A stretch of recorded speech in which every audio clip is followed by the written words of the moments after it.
예, 신명기 13장 6절부터 우리 한 목소리로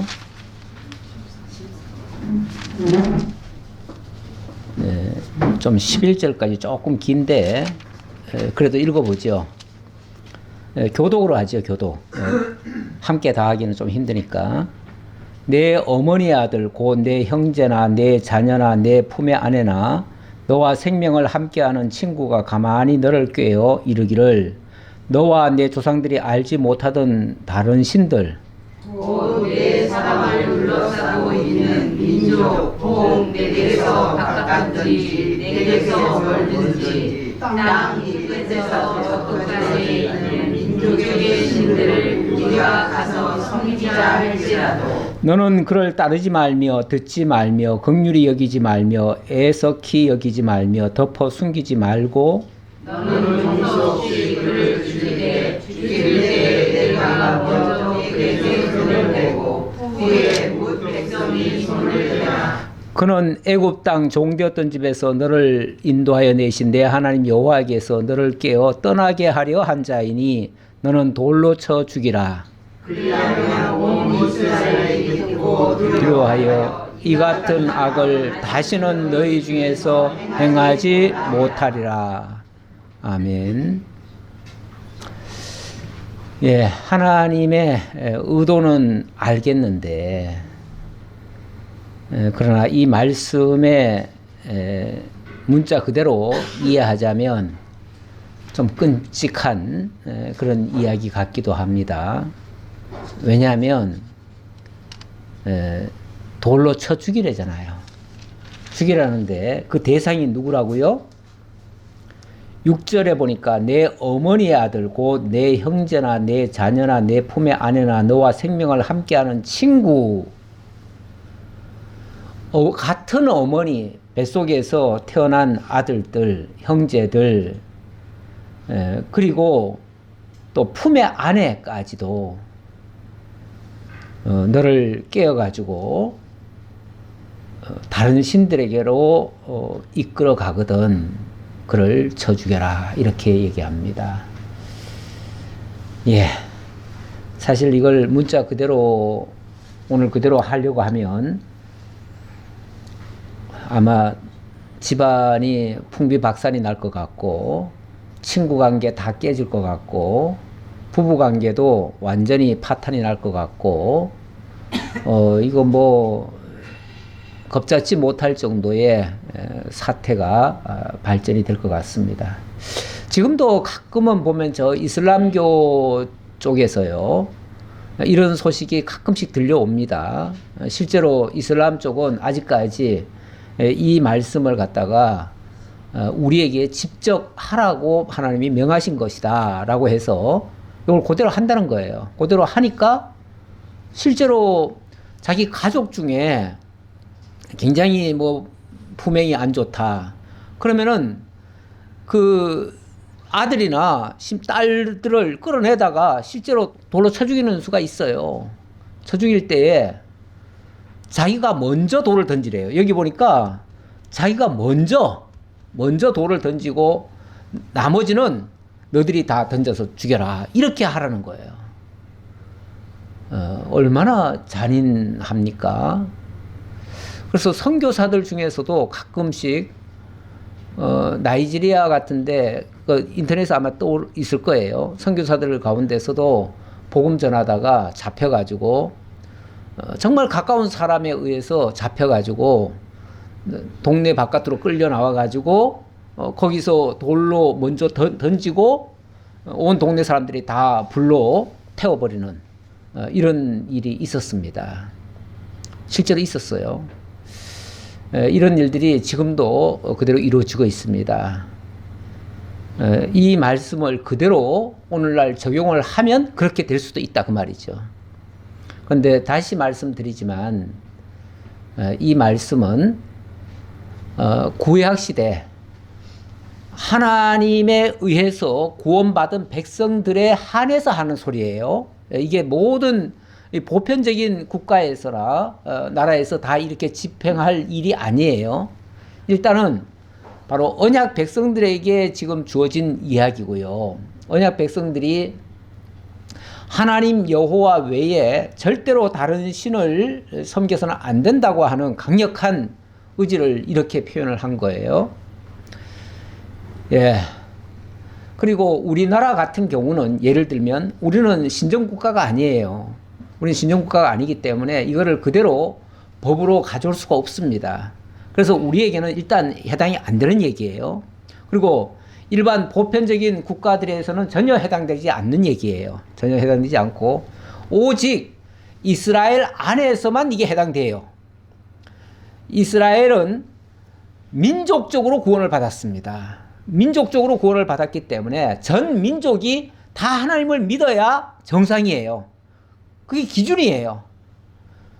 뭐 믿는 사람도 있고 안 믿는 사람도 있어가지고 서로를 존중하고 이해하고 서로 그냥 다 노터치 이렇게 하는 게 아니고 거기는 전부 구원을 받은 자들만 모여있는 자들이에요. 그런 자들 가운데서 만약에 하나님 외에 다른 신을 섬기자고 쫓자고 한다면 사실은 여기 제가 이 소재를 달다가 다른 신을 섬기게 하는 거짓 선자는 죽이라 이렇게 얘기를 했는데 사실은 섬기게 한다는 말도 틀린 말은 아니지만 제가 먼저 성경을 찾아보니까 먼저 성경에 뭐라고 되어 있냐면 쫓게 한다 이렇게 얘기했어요. 쫓게 한다는 것과 그냥 섬기게 하는 것과는 좀 의미상으로 좀 저는 다르다고 느껴져요. 이 말씀을 듣는 순간 이 쫓는다는 것은 아주 적극적으로 그쪽으로 끌고 가는 거예요. 그렇죠? 적극적으로 쫓게 한다. 저 사람을 따르게 한다. 쫓게 한다. 쓰긴 썼는데 섬긴다라고 하는 것은 어떤 면에서 좀 자율적인 거예요. 자율적이잖아요. 섬기라 안 섬기라. 그거는 내가 섬길 수도 있고 안 섬길 수도 있는데 그거는 안 따라가면 돼요. 근데 쫓게 한다는 말은 그쪽으로 끌고 가는 걸 얘기하는 거예요. 그쪽으로 끌고 가는 거. 나를 적극적으로 하나님이 아닌 다른 신에게로 나를 끌고 간다 그 말이에요. 끌고 간다면 이거는 그냥 나보고 너도 이거 섬겼으면 좋겠다라고 권유하는 차원이 아니고 그쪽으로 나를 아예 끌고 가버리는 거예요. 그래서 아예 하나님을 떠나게 만들어버려요. 이거는 차원이 다르잖아요. 그냥 우리 같이 하나님보다 저기 저 바알신이 더 좋으니까 바알신 우리 같이 섬깁시다. 이렇게 권유하는 차원이 아니라 나를 끌고 아예 그쪽으로 가버린다 그 말이에요. 이거는 완전히 하나님과 단절을 시켜버리는 거예요. 이거야말로 나를 완전히 멸망을 시키게 하는 일이에요. 근데 만약에 그거를 그냥 내버려 둔다? 그냥 내버려 두면 나를 그쪽으로 끌고 갔으니까 내가 결국은 그쪽에 복속이 될 거 아니에요. 그러면 내가 망하잖아요. 그렇죠? 내가 망하게 돼요. 그게 단순히 종교의 자유가 있어가지고 기왕이면 이 종교보다 이 종교가 낫지 않겠습니까? 그러니까 이쪽으로 갑시다 라고 권유하는 차원 정도가 아니라는 얘기예요. 그래서 이거는 그냥 이렇게 그냥 봐주자, 뭐 우리 종교가 좀 다르다고 해서 그냥 존중해야지, 봐줘야지 이런 차원으로 넘어갈 얘기가 아니고 적극적으로 나를 망하게 하려는 것을 그거를 어찌 보면 좀 저항을 하라는 얘기예요. 거기에 그거를 못하게끔 끊으라 이거예요. 더군다나 이스라엘 민족은 완전히 지금 개인 구원 차원이 아니고 민족 전체가 지금 구원을 받은 상태인데 거기다가 그 오염이 들어와 가지고 완전히 하나님을 떠나게 만들어 버리면 이 영향력이 마치 이따가 이제 성읍 그 단위에서도 그 얘기가 나와요. 성읍 단위는 완전히 그 성읍에 만약에 그런 게 들어와 가지고 그것을 포용을 하고 인정을 해버리면 성읍 전체가 뭐가 돼요? 오염이 돼버려요. 그러니까 그때는 아예 그 성 자체를 없애버려요. 그러니까 아예 그 문제의 근원을 제거해야 된다. 이렇게 지금 얘기를 하는 건데 언뜻 보면 굉장히 좀 과격하게 느껴질 만도 하지만 충분히 그럴 만한 이유가 있고 또 명분이 있다. 그렇게도 보여지고요. 일차적으로 이것이 오늘날 우리하고는 사정이 전혀 다른 얘기다. 그렇게 좀 이해를 해주시면서 본문을 좀 봤으면 좋겠습니다. 그래서 제가 이걸 조금 바꿨어요. 그냥 섬긴다는 차원이 아니라 아예 쫓게 한다. 쫓게 하는 거짓 선지자는 죽이라. 그러니까 거짓 선지자니까 당연히 뭘로 하는 거예요? 거짓말로 하는 거예요. 참으로 진짜 사실이 그러해서 이렇게 바꿔야 되지 않느냐라고 얘기하는 게 아니라 아예 노골적으로 하나님과 떼어놓으려고, 이거는 완전히 사탄의 역할이죠. 그 사탄의 역할, 원래 이렇게 미혹하고 속이고 거짓말로 하는 일이 사탄의 역할이에요. 사탄짓 하는 거, 그 사탄을 제거하라 하는 말과도 같은 얘기예요.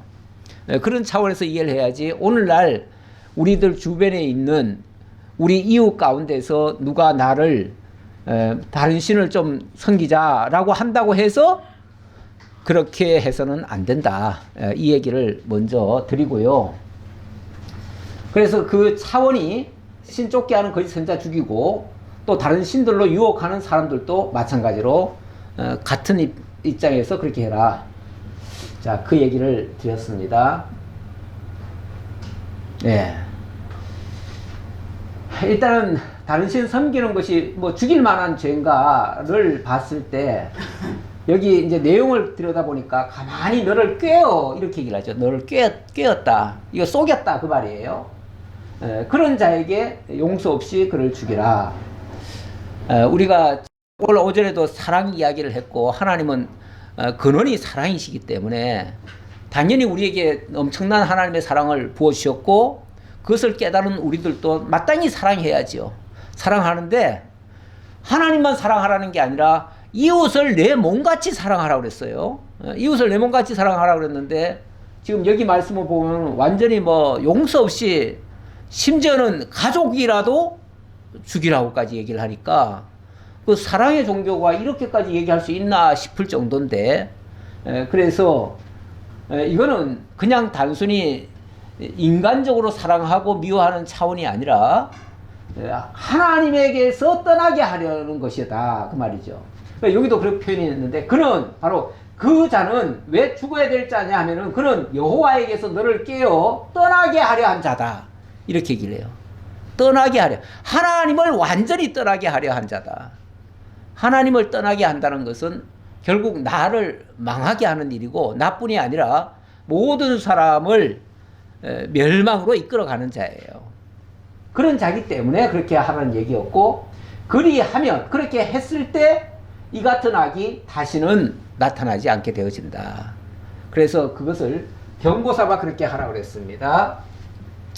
예, 여기 요한일서 말씀을 가져온 것은 근원적으로 이런 일은 누가 하는 건가? 정말 하나님께 속한 자라면 이렇게 할 수가 없어요. 그런데 하나님께 속하지 않았고 마귀에게 속한 자기 때문에 이런 짓을 한다 라는 말씀을 좀 소개하려고 가져왔습니다. 죄를 짓는 자마다 불법을 행하나니 죄는 불법이라. 자, 예수께서 그가 우리 죄를 없애려고 나타나신 것을 너희가 아나니 그에게는 죄가 없으시니라. 예수님은 죄가 없으신 분이다. 그런데 죄가 드러나고 있어요. 예수님은 죄가 없는데 세상에는 온통 죄가 드러나고 있어요. 왜 그런가? 예, 그 얘기를 하면서 죄를 짓는 자는 마귀에게 속하나니 마귀는 처음부터 범죄함이라. 하나님의 아들이 나타나신 것은 그 마귀의 일을 멸하려고 그렇게 나타나신 거다 이렇게 얘기를 했는데 바로 이 사탄의 역할이다 그 말이죠. 사탄의 역할이라는 걸 소개하려고 제가 이 말씀을 인용을 했습니다. 자, 그 다음 넘어가죠. 12절로 18절 여기서는 다른 신들을 섬기자고 유혹하는 성읍들, 그러니까 여기 단계별로 얘기를 하는데 처음에는 6절까지는 한 개인입니다. 속이는 개인. 그리고 두 번째는 6절로 11절까지는 이거는 그 형제나 그리고 아주 가까이 있는 자, 그런 자들 가운데서, 그 다음에는 또 다른 신들을 섬기자고 유혹한 성읍들, 범위가 좀 더 커지죠. 내용은 사실은 같다고 볼 수 있어요. 12절 보겠습니다. 내 하나님 여호와께서 내게 주어 거주하게 하시는 한 성읍에 대하여 내게 소문이 들리기를 너희 가운데서 어떤 불량배가 일어나서 그 성읍 주민을 유혹하여 이르기를 너희가 알지 못하던 다른 신들을 우리가 가서 섬기자 한다 하거든. 자, 여기 이번에는 그 단위가 성읍이라고 그랬습니다. 그러니까 이거는 단위가 좀 크죠. 예, 큰데 거기에 어떤 불량배 이렇게 얘기를 합니다. 어떤 불량배가 등장해가지고 성읍 주민을 유혹하여 이르기를. 그런데 불량배가 헛소리 한다고 해가지고 온 성읍이 다 움직이겠습니까? 그러지는 않겠죠. 그러지는 않는데 여기 불량배라고 하는 것은 어떤 권세를 가지고 있는 자를 두고 하는 말이에요. 어떤 권세를 가진 자가 만약에 잘못된 생각을 해가지고 온 백성들로 하여금 미혹하게 만들거들랑 그 말이에요. 일반 별 볼 일 없는 사람이 막 헛소리 한다고 해가지고 그게 영향을 크게 주지는 않습니다. 그런 사람은 그냥 좀 미쳤나 보다. 그리고 진짜 어디다 집어넣으면은 분리하면 괜찮아요. 더 이상 문제 안 생겨요. 근데 강력한 권세를 가진 자가 만약에 어떤 미혹되는 일을 자기가 받았든지 또는 미혹되는 일을 가지고 다른 권세를 이용해 가지고 온 성에다가 퍼뜨린다면 이거는 걷잡을 수 없는 아주 큰 문제가 발생할 수 있어요. 마치 적은 누룩이 온 부대를 다 더럽힐 수가 있듯이, 다 오염시킬 수 있듯이 그렇게 될 수가 있어요. 그렇게 하거든 그 말이에요. 근데 그것도 그냥 자기 혼자 뭐 그렇게 한다면은 그렇게까지 할 이유가 없겠죠. 자기 혼자 하다가 많은 일이니까.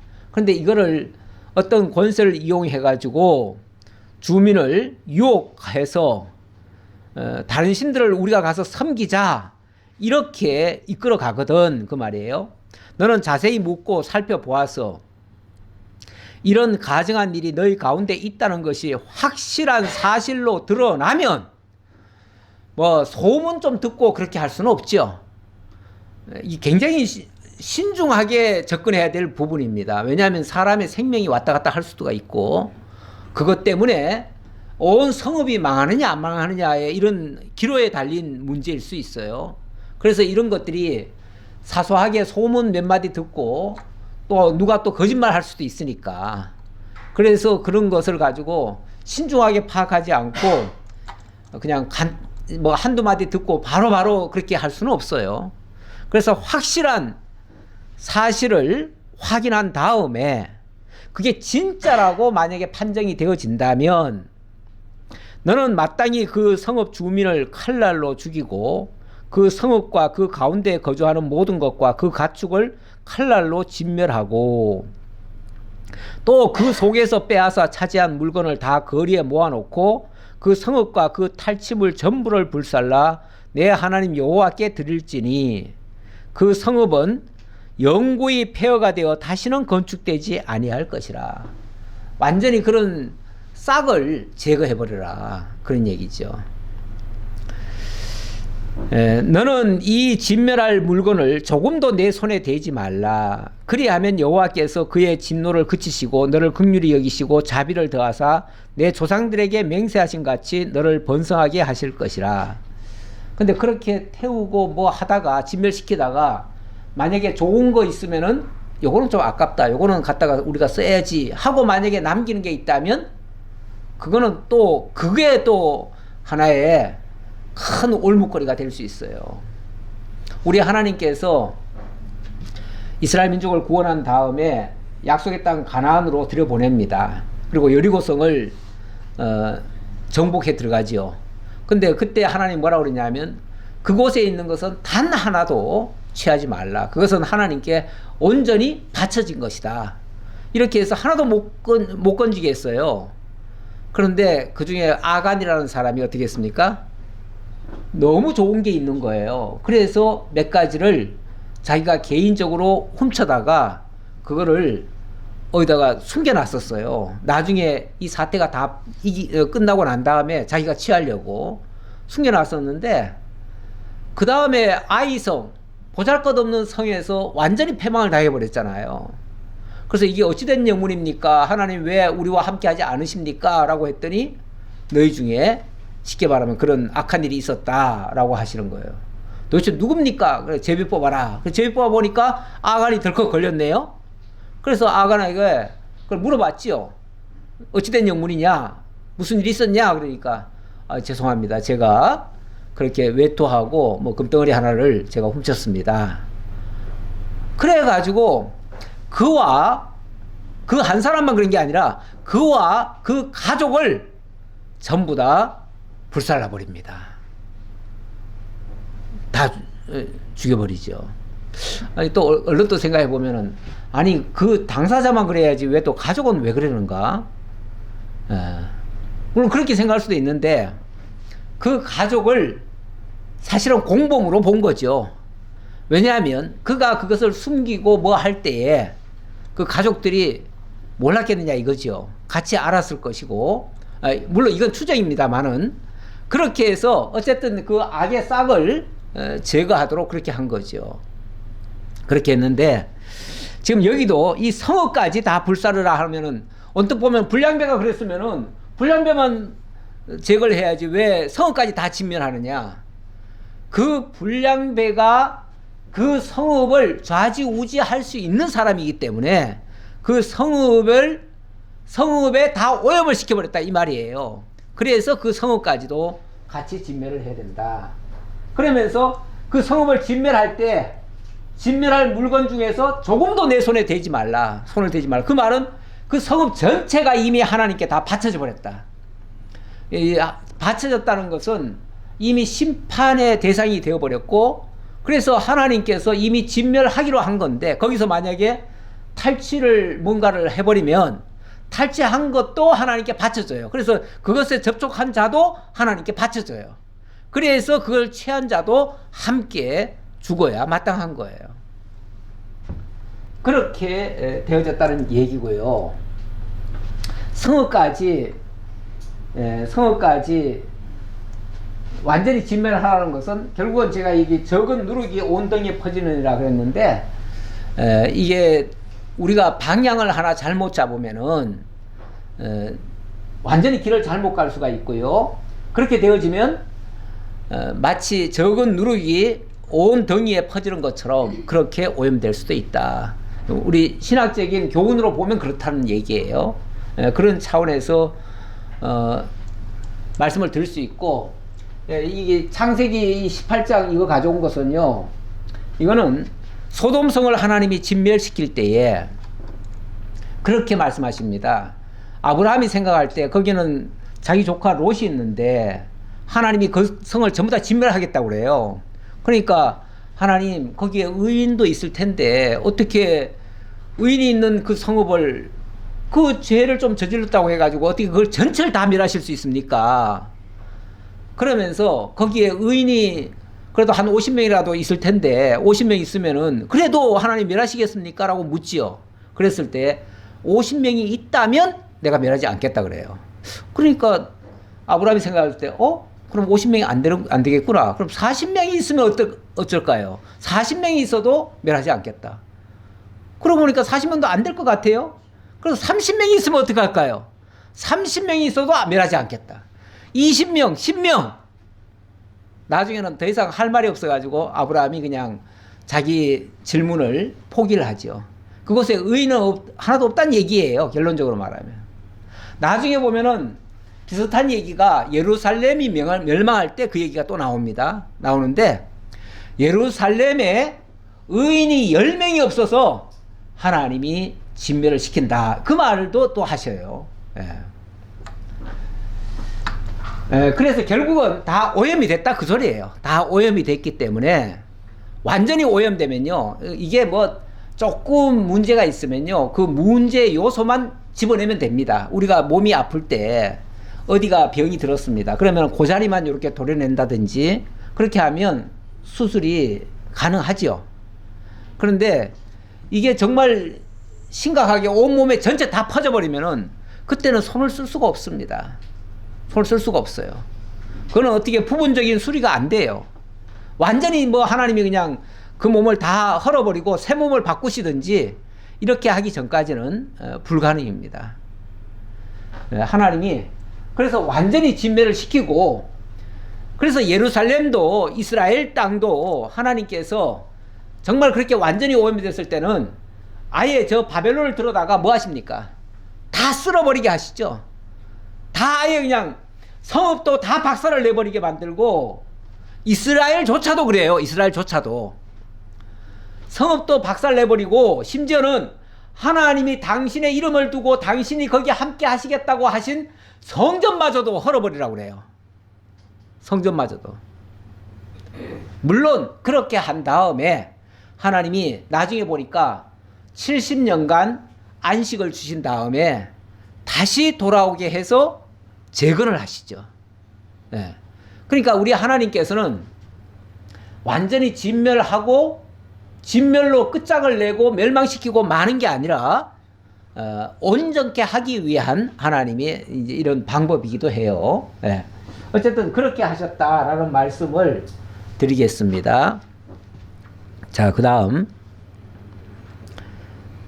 너는 이 진멸할 물건을 조금도 내 손에 대지 말라. 그리하면 여호와께서 그의 진노를 그치시고 너를 긍휼히 여기시고 자비를 더하사 내 조상들에게 맹세하신 같이 너를 번성하게 하실 것이라. 다 멸망시켜 놓고 하나님이 새롭게 다시 번성하게 하실 것이다. 이렇게 얘기를 하시네요. 네가 만일 네 하나님 여호와의 말씀을 듣고 오늘 내가 너에게 명하는 이 모든 명령을 지켜 내 하나님 여호와의 목전에서 정직하게 행하면 이같이 되리라. 그러면서 하나님이 온전케 하기 위해서 이런 불순물들을 제거하는 작업을 하시겠다. 그런 차원으로 이해하시면 되겠습니다. 자, 이제 14장으로 넘어가겠습니다. 14장은 자, 지금 규례에 대한 교훈을 하는 중인데요. 지금까지 하나님 섬기는 규례를 얘기했습니다. 그러니까 하나님에 대한 규례라고 말씀드릴 수 있고, 자, 이번에는 백성에 대한 규례입니다. 백성에 대한 규례인데, 백성에 대한 규례는 일단은 먹거리를 통해서 하는 내용이 있고, 또 뭐 여러 가지가 있습니다. 여러 가지 있는데 차례대로 나올 건데, 우선 제일 먼저 먹거리를 통한 성별 내용이다. 이렇게 보도록 하겠습니다. 우리의 삶 속에서 뭐니 해도 제일 중요한 부분이 어찌 보면 먹거리 문제이기도 합니다. 우리가 의식주 얘기도 하는데 그 먹거리가 굉장히 중요합니다. 또 그 먹거리를 어떻게 하느냐에 따라서 정말 하나님의 백성다움이 있을 수 있고요. 그 먹거리가 뭐 아무렇게나 해도 괜찮다 하면은 하나님의 백성을 가리키는 의미에서는 좀 훼손이 될 수도 있어요. 그래서 먹거리를 통해서 성별을 하시는 내용 가운데 보니까 너희는 일단은 만민 중에서 택함을 받은 성민들이다. 이걸 강조를 합니다. 너희는 세상에 있는 모든 사람들과 동일한 사람이다. 이렇게 말하는 게 아니라 모든 사람들 가운데서 너희는 특별히 뽑아낸 자들이야. 너희는 성민이야. 거룩히 구별된 자야. 그러니까 먹거리를 통해서 거룩하게 된다는 말이 아니라 너희는 이미 거룩해졌기 때문에, 너희는 이미 거룩하기 때문에 먹거리를 통해서 너희 본분을 잊지 말어. 그 얘기예요. 예. 그러니까 먹거리를 하나님이 중시하고 하는 이유는 그렇게 먹어야만 거룩해진다는 얘기는 아니에요. 우리가 우리 마태복음에 보면 너희는 세상의 빛이요 너희는 세상의 소금이라 이렇게 얘기했을 때 사람들이 우리가 빛이고 소금이니까 빛된 생활을 해야 되고 소금된 생활을 해야 되는데 그렇게 못하기 때문에 지금 막 더럽혀졌다 이렇게 얘기하는 경우가 많은데, 우리가 그렇게 살든 안 살든 이미 우리는 빛이에요. 이미 우리는 소금이에요. 다시 말하면 도드라질 수밖에 없어요. 세상 사람 가운데 던져놓으면 세상 사람들과 똑같은 자가 아니라 이미 하나님께로부터 구별된 자예요. 빛이기 때문에 내가 좋든 싫든 내게서 뭔가가 나오면 그걸로 나는 판단을 받아요. 예. 예. 그래서 그 빛이 당연히 빛으로 드러나야 돼요. 그래서 만약에 안 믿는 사람 같으면요, 무슨 짓을 하든 그 사람의 그냥 잘잘못만 가지고 얘기하는데, 우리는 만약에 우리가 잘못을 하면, 만약에 잘하면 그거는 하나님이 그렇게 하셨다라고 할 것이고, 잘못하면요, 하나님의 영광을 먹칠하는, 하나님의 이름을 모독하는 그런 결과로 드러날 수도 있어요. 그러니까 우리는 잘하든 잘못하든 어쨌든 드러나게 돼 있어요. 그런 면에서 그래서 산 위에 등잔이 우리를 숨길 수가 없다, 이런 표현도 쓰죠. 우리는 숨겨지지 않아요. 이미 다 드러났어요. 그래서 똑같은 일을 해도 안 믿는 사람이 한 것과 우리가 한 거는 달라요. 안 믿는 사람은 그렇게 해도 그냥 넘어가, 괜찮아요. 우리가 그 일을 하면 욕먹어요. 그냥 나만 욕먹는 게 아니라 하나님께 욕을 돌려요. 네.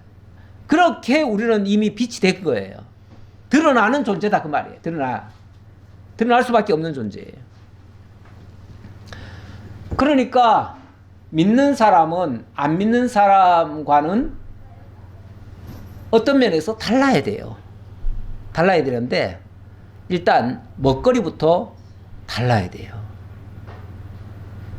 안 믿는 사람이 이것도 먹고 저것도 먹고 뭐 요즘 말로 하면은 술도 먹고 담배도 피우고 뭐 온갖 거 다 하잖아요. 마약도 하고 모든 걸 다 하잖아요.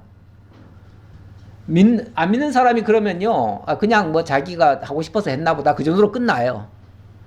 우리 믿는 사람이 진짜 길거리 나가서 담배 보고 피우고 그냥 술집에 가서 술 먹고 이상한 짓 하면요, 우리는 바로 찍혀요. 그리고 그냥 매도가 돼요. 예. 어떤 면에서 우리가 더 조심해야 돼요. 조심할 수밖에 없어요. 이미 그렇게 돼 있어요. 구별해놔서 그래요. 구별돼 있어가지고 그래요. 그러니까 표적이 돼버리는 거예요, 바로. 예. 그러니까 당연히 우리는 그 안 믿는 자들처럼 행동을 할 수가 없는 거예요. 아니 뭐 다 세상 사람이 다 그렇게 사는데 뭐 우리라고 왜 안 돼? 안 돼요. 그냥 안 돼요. 왜요? 성민이기 때문에, 그 말이에요. 성민이기 때문에.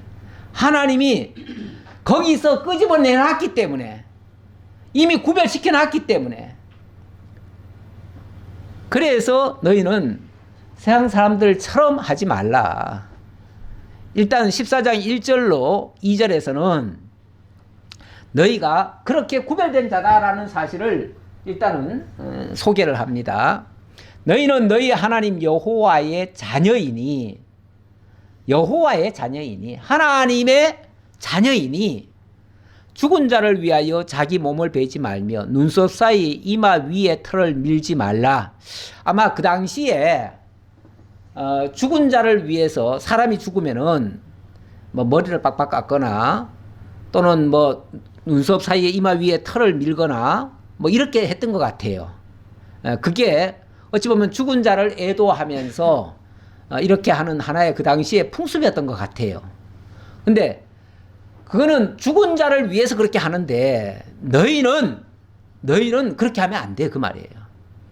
왜요? 왜 우리는 죽은 자를 위해서 애도를 하면 안 되나요? 네. 우리 성민은요, 기본적으로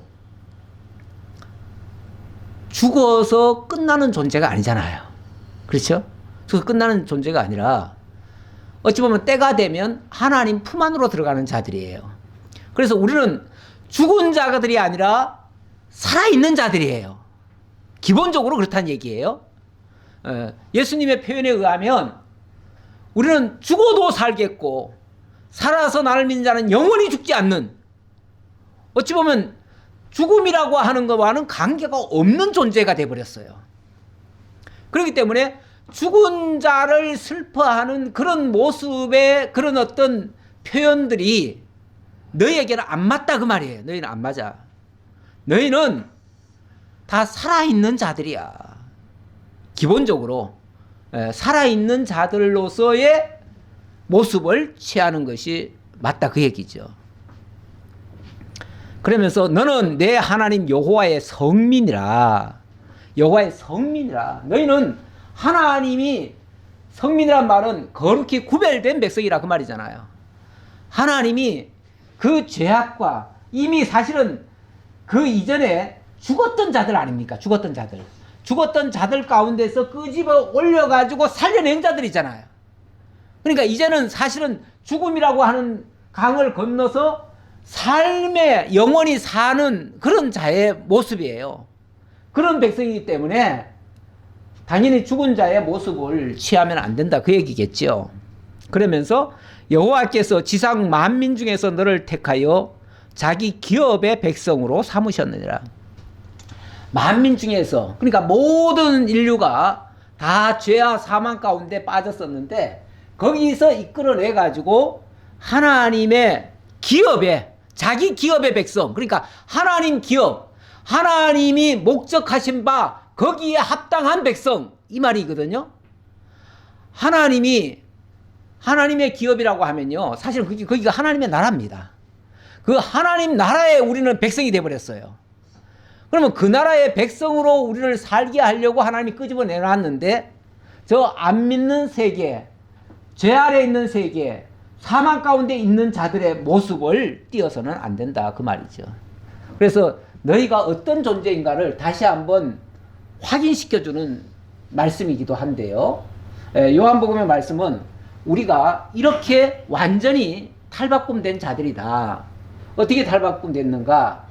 바로 예수 그리스도로 말미암아 예수 그리스도를 영접하는 자, 그 이름을 믿는 자들에게는 하나님의 자녀가 되는 권세를 주셨으니 혈통으로나 육정으로나 사람의 뜻으로 나은 게 아니고, 그러니까 우리의 어떤 의지나 힘으로 된 게 아니고 오직 하나님께로부터 난 자들이다.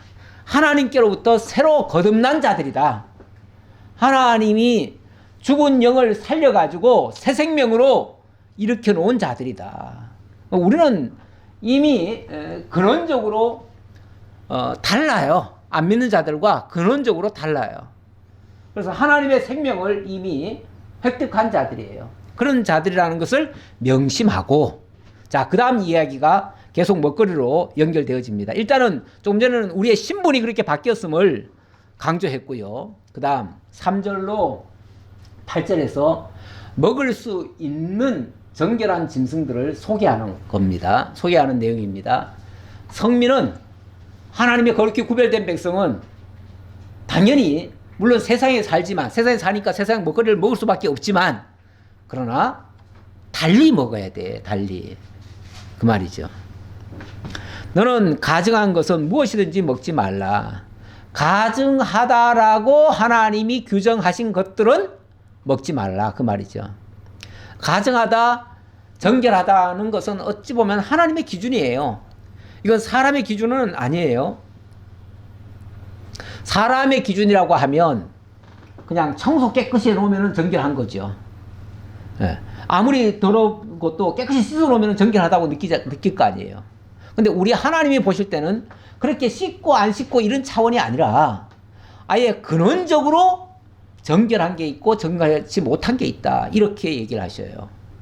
그래서 무엇이 정결하고 무엇이 가증한 건지 이걸 이제 소개를 하는데, 일단 너희가 먹을 만한 짐승은 이러하니 곧 소와 양과 염소와 사슴과 노루와 불구스름한 사슴과 산염소와 볼기가 흰 노루와 뿔이 긴 사슴과 산양들이라. 예. 몇 가지 정결한 짐승들을 쭉 얘기를 했습니다. 짐승도 다 먹거리에 포함되는 얘기죠. 우리 하나님께서 먹거리 중에서 이 고기류도 사실은 다 먹거리로 주셨습니다. 처음부터 주신 건 아닌데 인간의 타락 이후 노아에게 하나님께서 대홍수 이후에 짐승을 먹거리로 주신다고 하셨어요. 그래서 모든 고기를 다 잡아먹을 수가 있습니다. 있게 됐는데 그 중에서 정결한 게 있고 정결치 못한 게 있다. 이렇게 말씀하셔요. 그러면서 정결한 짐승들 쭉 열거해 놓고 그것의 특징을 이렇게 얘기합니다. 짐승 중에 굽이 갈라져 쪽발도 되고 새김질도 하는 모든 것은 너희가 먹을 것이니라. 짐승 중에 굽이 갈라졌다. 굽이죠, 굽. 예. 쪽발. 굽이 갈라져서 쪽발. 굽이 갈라졌으니까 쪽발이라고 그래요. 같은 말이에요. 굽이 갈라져서 쪽발이 되고, 그 다음에 새김질. 요게 두 가지가 같이 갖춰져야 돼요.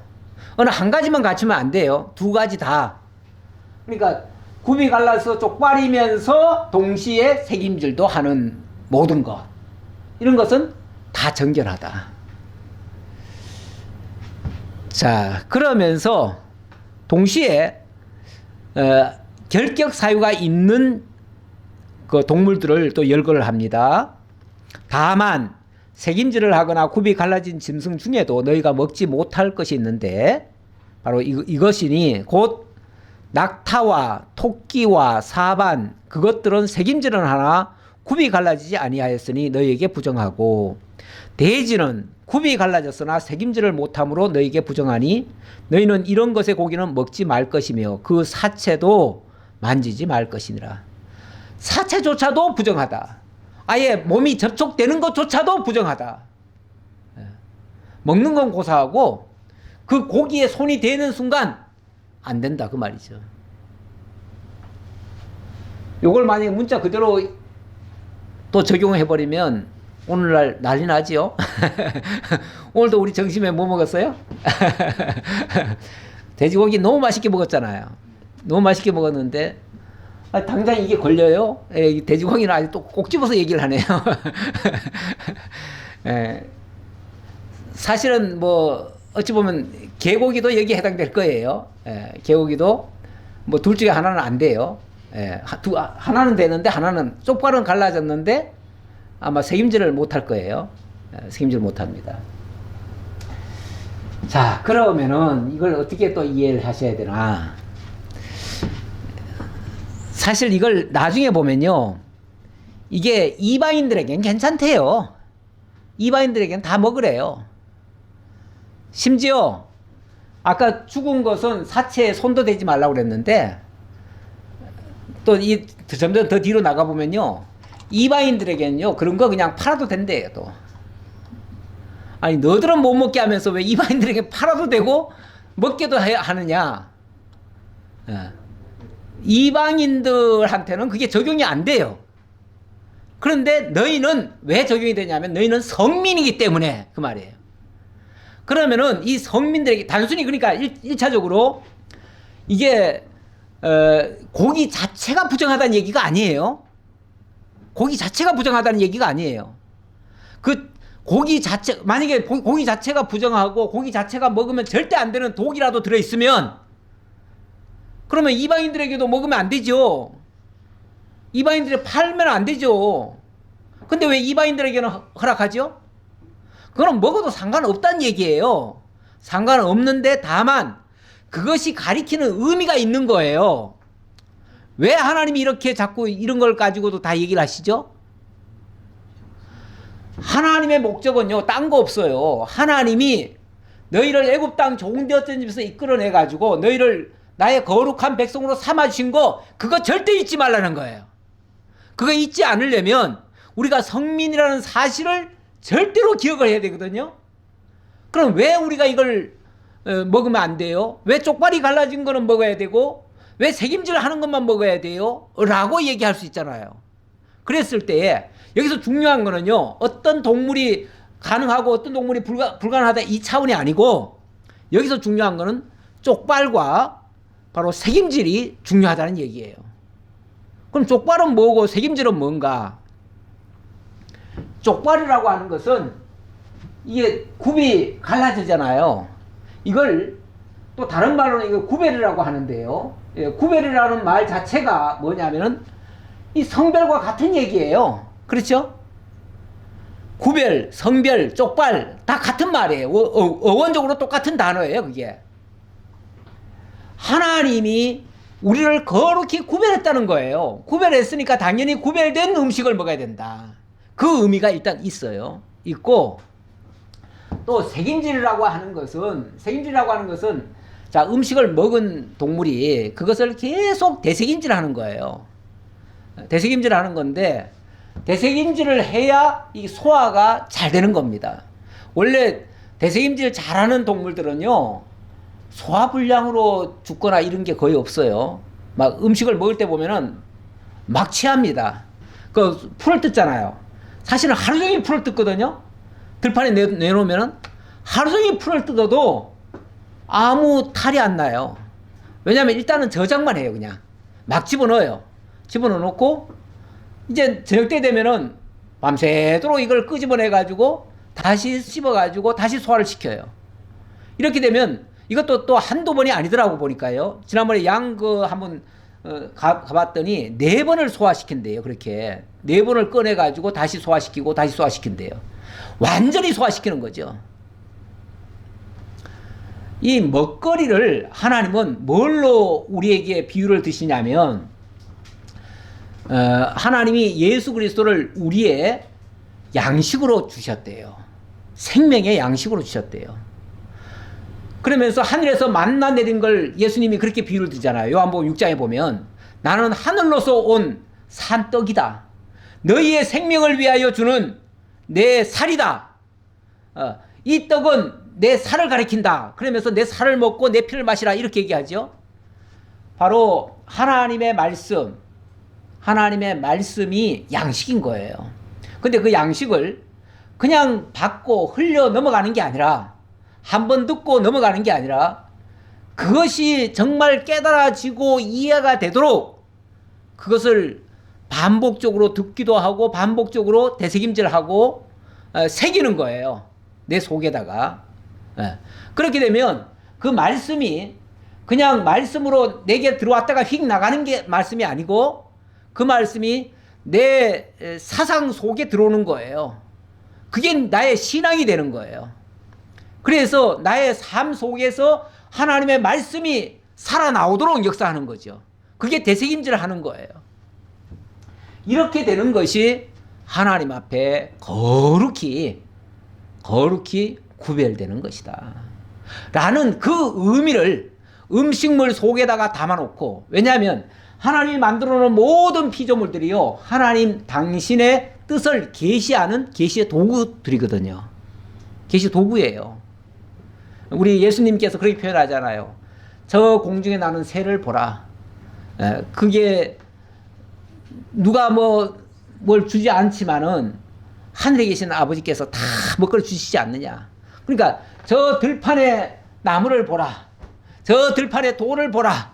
이게 전부 다 하나님 계시의 도구들이에요. 이 먹거리도 하나님 계시의 도구인 거예요. 그 도구 속에서 하나님의 거룩함을 발견할 수 있는 거예요. 하나님의 거룩한 뜻을, 하나님의 의도를. 근데 그런 거 난 몰라. 나 그 신경도 안 쓸래. 나는 내 먹고 싶은 거 막 먹을래. 내가 하고 싶은 거 막 할래. 그거는 하나님을 부정하는 거죠. 하나님을 거부하는 거예요. 하나님을 인정하지 않는 거예요. 그게 부정한 거예요. 그게 가증한 거예요. 하나님 그렇게 얘기하시는 거예요. 그러면 오늘날은 어떻게 해야 되죠? 우리는 그러면은 오늘날은 어떻게 해야죠? 오늘날까지도 그래서 이걸 부정한 거니까 우리는 안 먹는다 하고서 절대 못 먹겠다 하는 사람도 있기는 있어요. 있기는 있는데, 이제 그리스도 예수 안에서는 더 이상 이런 어떤 의식적인 것으로 우리를 구별하는 게 아니고, 이제는 그 말씀으로 우리를 구별하셔요. 그렇기 때문에 이제 먹거리에서는 자유함을 얻었어요. 그게 이제 대표적인 것이, 예수님께서 사도행전에 보면 예수님께서 그 이방인 백부장 고넬료인가요? 하나님께서 계시 중에 베드로에게 그걸 보여줍니다. 하늘에서 큰 보따리가 하나 내려오는데 그 보따리에 있는 거를 먹으려는 거예요, 하나님이. 근데 딱 펼쳐보니까 온갖 부정하고 더러운 짐승들이 다 그 안에 있어요. 아유, 주님, 저는 이런 걸 보지도 않고요, 만지기도 싫고요, 나는 하나님의 백성인데 이런 걸 절대 안 먹겠습니다. 그랬더니 하나님께서 거룩하게 하신 것을 네가 왜 부정하다 하느냐, 이렇게 얘기를 하셔요. 이제 그리스도 예수 안에서는 정하여졌느니라, 이렇게 얘기하는 거예요. 그러면서 이방인 백부장이 그리스도 예수 안에서 이미 정결한 자가 됐다, 그 말이에요. 그러니까 그를 만나는데 꺼리끼지 말라, 그 말이에요. 그러면서 그걸 먹으라고 해가지고 그때 먹잖아요. 그리고 보니까 이방인 백부장을 만나라는 얘기였어요. 그래가지고 이방인 백부장을 만나잖아요. 그 뒤에 그 율법 그 먹거리 문제 때문에 한번 시비가 걸렸어요. 시비가 걸렸을 때 그때 바울이 이방인을 향해서 그런 거 못 먹게 하면 이방인들이 예수 믿겠습니까? 예를 들어서 그러면서 이방인들에게 먹거리 가지고 제재를 안 했어요. 그랬다고 그게 고발이 돼 버렸어요. 그래서 예루살렘 공회가 열렸잖아요. 공회가 열렸는데 거기서 베드로가 그 얘기를 하는 거예요. 얘기하면서 이미 하나님께서 그들을 다 정결하게 하셨다. 그러니까 먹는 거 가지고 더 이상 얘기하지 말고 이제 그리스도 예수 안에서는 다 새로운 피조물로 바뀌었기 때문에 이제는 먹거리 가지고 얘기하지 말고 다만 목매어 죽인 것과 요런 몇 가지 그런 것만 금하고 나머지는 금하지 말라. 그래가지고 그 이후로 모든 이방인들이 자기네들 먹거리 일평생 그렇게 먹어왔는데 그 사람들 보고 예를 들어서 돼지고기 먹으면 안 됩니다, 낙타고기 먹으면 안 됩니다, 뭐 말고기 먹으면 안 됩니다 이래버리면은 그들은 예수 못 믿죠. 그렇기 때문에 더 이상 이방인들에게 그런 걸로 짐지우지 말라. 이미 율법 안에서 다 완성되었다. 그러니까 먹는 거 가지고는 따지지 말고 이제는, 그러니까 오늘날 우리에게는 이 말씀이 바로 적용되는 게 아니에요. 그러나 그 의미는 살아있어요. 그 의미는 뭐예요? 바로 쪽발이 갈라진 것과 이 새김질 하는 거, 이거는 잊지 말라. 이거는 우리 신앙적으로 해석을 해야 된다. 하나님의 말씀을 잘 새겨 듣고 그것을 새김질하고 그렇게 하면서 삶 속에 그 말씀이 살아 역사하도록 해야 된다. 이 말씀은 잊지 말아야 된다. 이런 뜻입니다. 기도하겠습니다. 아버지 하나님 감사합니다. 오늘도 저희들에게 신명기를 통해서 하나님이 주신 그 규례의 본뜻, 원 하나님의 의도를 다시 한번 확인했습니다. 하나님은 참으로 우리를 사랑하셨고 또 거룩히 구별하셨습니다. 하나님의 백성으로 살기에 부족함이 없는 하나님의 본뜻을 제대로 이해하고 하나님의 기쁘신 뜻대로 살아가는 저희 모두의 삶이 되도록 인도해 주옵소서. 함께해 주심을 감사드렸고 예수님 이름으로 기도하옵나이다. 아멘.